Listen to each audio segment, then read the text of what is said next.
Okay, so we will continue and probably finish Mizmor LeToda. Last week we just had the last pasuk to do, and then we have some deeper stuff. So we're holding the last pasuk. Tov Hashem LeOlam Chasdo, VeAd Dor VaDor Emunato. Right? Tov Hashem LeOlam Chasdo, for Hashem is good, His kindness is forever. So there's a commentary called Chaza Tzion. It says obviously Hashem is always good, but sometimes is LeOlam. The word Olam means world, but also comes from Helem, which means something that's hidden. So it does happen that sometimes LeOlam Chasdo, the Chasdo is LeOlam, is hidden. But that doesn't mean that Hashem is not Tov. So Tov Hashem, but sometimes LeOlam Chasdo. Sometimes the good is hidden. Chasdo was the same shorish as Chesed. Yes, Chasdo is his goodness, his kindness. So his kindness is sometimes LeOlam, which means forever, but it also means for the world, and it also means hidden.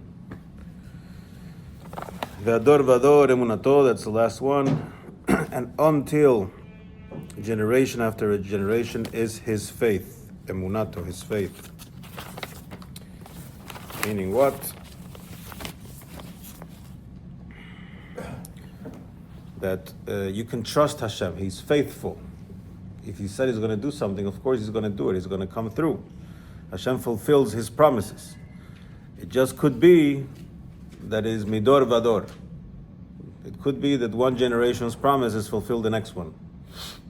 Because Hashem's justice spans generations, and hence there's something that could happen. But all these things is some things that we should be thankful for His hidden chesed, for the promises He might be keeping that we are receiving, but they're from previous generations, or for the promises that He should be keeping to us, but He's going to keep it with our children or grandchildren. All of these things we should also be thankful for, given that these are all part of the Psalm 100 Mizmor LeToda. Yes? Okay. This concludes the text. If you want to close, you can close. Sounds like time for a story. No story. But we don't need the text. But we might need some help, because one of the things we said is the main pasuk of this Tehillim is Ivdu et Hashem besimcha, serving Hashem with joy. And that is not something that is always easy to do. There are multiple reasons why I might decide today I'm not happy, and maybe we need some help. And so the question is, and Rabbi Gopin, again, as I mentioned, he has some very good books on davening. Rabbi Gopin goes through a list of things that can make us happy that are technically available every day. So even though we don't have the regular reasons of what we might want to be happy, we have all these reasons. And this way we are able to awaken our joy at any point, and to fight the Yetzer Hara, because the Yetzer Hara is also keenly aware that you have an obligation to be happy. So if you have an obligation to be happy, he has an obligation to make sure you're not happy. Yeah? He has an obligation to make sure you look at the half full cup, or you look at the bad thing within the good. Okay, so Rabbi Gopin is going to bring 1, 2, 3, 4, 5 reasons. And then we'll have the story. Okay. Yes? That works for you? You promised. Bli neder. Okay, reason number 1. Hashem created us. Hashem created you, created me. And He's consciously continuously creating you. If you're learning Tanya now, the book of Shara Yichud Ve'emunah, the second book of Tanya, it's explaining how Hashem is creating the world and everything, every single moment, every single millisecond. So Hashem is consciously saying, Mark, I need you not only today, I need you now. To the point that I'm going to make the effort to create you. And create this table, and create this, and create that. Now that in and of itself, if you think about it, that should cause you happiness.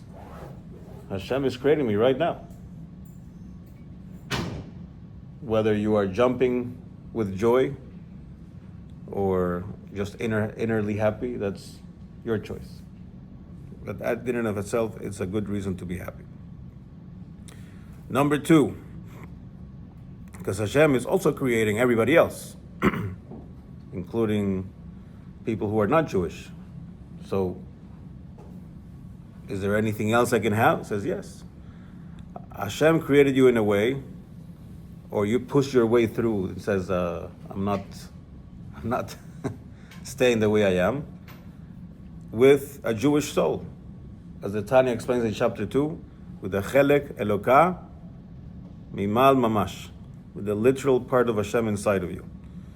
You have inside of you a literal part of Hashem, and that in and of itself should be good enough to make you happy.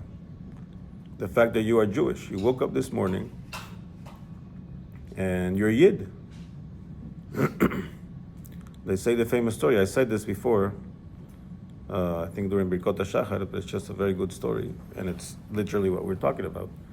That Rabbi Yetzer Hara once came to Shul, and he was asked to be Chaza. And the custom in many Ashkenazi communities is that they say all the brachos from Birkot HaShachar, they say them, Chaza right. says them. Yeah, right. But he skipped Shelo Asani Goy. I think that's number 2 on the order of it. In our case is like almost the last one. Yeah. But anyway, it doesn't matter. And so someone comes up to me and says, I'm sorry, Rabbi, you skipped the bracha. He says, no, I didn't skip it, but I can't say it again. What do you mean you can't say it again? He says, this morning I woke up and I realized, wow, I'm a Yid. And I couldn't contain myself. I had to say the bracha. Baruch atah Hashem Elokeinu melech haolam shelo asani goy. I had to say the bracha. Again, whether it is Yamim Tovim, where it's Shabbos, where it is the daily grind of being able to do things for Hashem. Not only Hashem is creating me like everybody else in the world, but also I'm a Jew. That in and of itself should be enough to be happy. Yes? That and your $8 shirts should make you happy. Yeah? I think that a little more than the $8 shirt. Okay. I'll keep trying to get a better deal. Okay. Number 3, if you think deeply and you explore in your mind the fact that Hashem gave you the Torah, that was fast, that Hashem gave you the Torah, you and you and you, and Hashem gave you the mitzvahs, you and you, that is also enough to be happy. Why?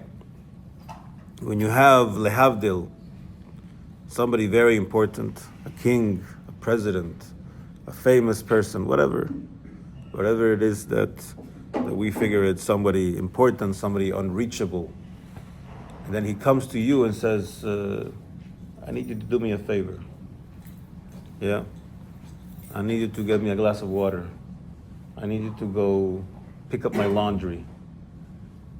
No? Now, if you come to me and ask me to go pick up your laundry, it's like, I'm not going to be very excited. I'm going to find every excuse to say, no, thank you. But maybe if Lionel Messi, we're about to start the World Cup, we need to speak about current events. He comes to me, can you pick up my dry clothes? I'm going to take a selfie. Look, I'm with Messi's. So why are you happy? You're picking up dry cleaning. Maybe he didn't even tell you personally, he just texted you. I'm picking up Messi's dry cleaning. I'm picking up President whatever this. I'm doing this. I'm doing a stupid thing, but I'm doing it for someone unreachable, and that creates a connection with that unreachable person. Now multiply that by infinite, and that's what you get. Hashem is asking you to do little things all throughout the day. And so you can either say, I need to do this mitzvah again, or I need to be nice again, or I need to give tzedakah again, or you get, well, I get a chance to be connected to the person who created Messi, or to Hashem, yeah? And so that in and of itself should give us joy. Number 4, and this is the next level. It's one thing that the famous person comes and asks you to do something. That already at that moment gets you excited and happy. But it's even more exciting when you actually fulfill that person's wish. Even if it's just getting the dry cleaning. It's just, I did it, I did a good job. He asked me for the dry cleaning, I picked it up, I dropped it off. Everything was perfect, didn't fall off into the ground, no creases, everything's good. So when you actually fulfill and you can say, I did it, it's even more happy, more joy. That Hashem that is infinite and there were nothing in front of him comes down here and says, you, Ben, I need you to do this. Excitement. But then you actually do it, so there's more excitement. Besides for the fact that, yes, there are mitzvahs that anybody can do. There might be a person who needs help, and then anybody can help that person. Okay. But there are mitzvahs that only you can do, or you, or me. Only you can say Shema this morning. Only you can be nice to your wife. Only you can teach your children. There's things that only you can do. That Hashem needs exclusively you. You're his last and only option. You don't do this, then he won't get his dry cleaning. So it's not the same. It's even more important. And so it should give you joy that you're giving nachas to Hashem. You feeling joyful already or not yet? Do you want me to take your dry cleaning? If you can first take it, it's not there yet. Take the dry cleaning and then bring it back. That would be great.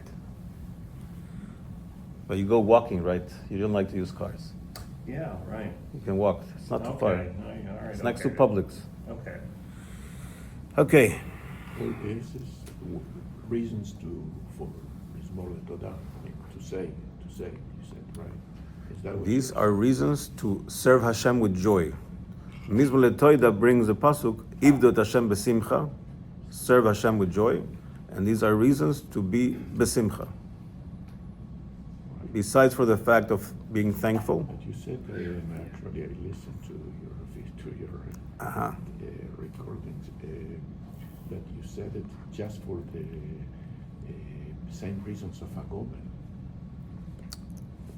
Mizmor, the Thanksgiving offering was brought for the same reasons that we say Hagoimel. It was brought, it was created. But Mizmor LeToda we say every day, For everything. except the exceptions. But not only for the,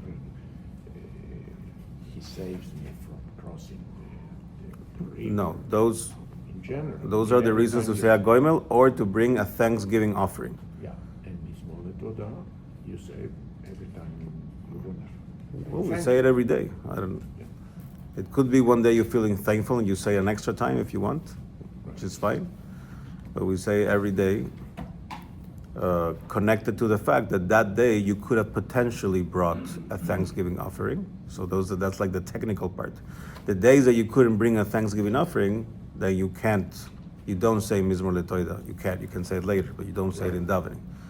And that's the technical part.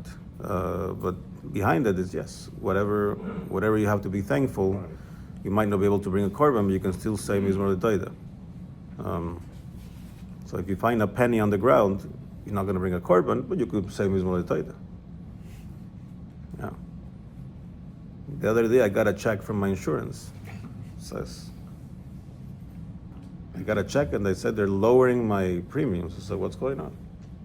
Mizmor LeToda. It wasn't a huge check, but you don't expect to get any of that. No. You usually go get the mail and says, let's see what I have to pay. Yeah, bills.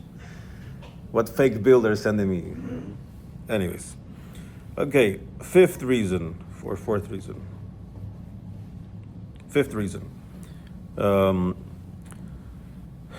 Besides for all of this, if you understand that Hashem is here with you, that Hashem is accompanying you everywhere you go, that in and of itself gives you joy.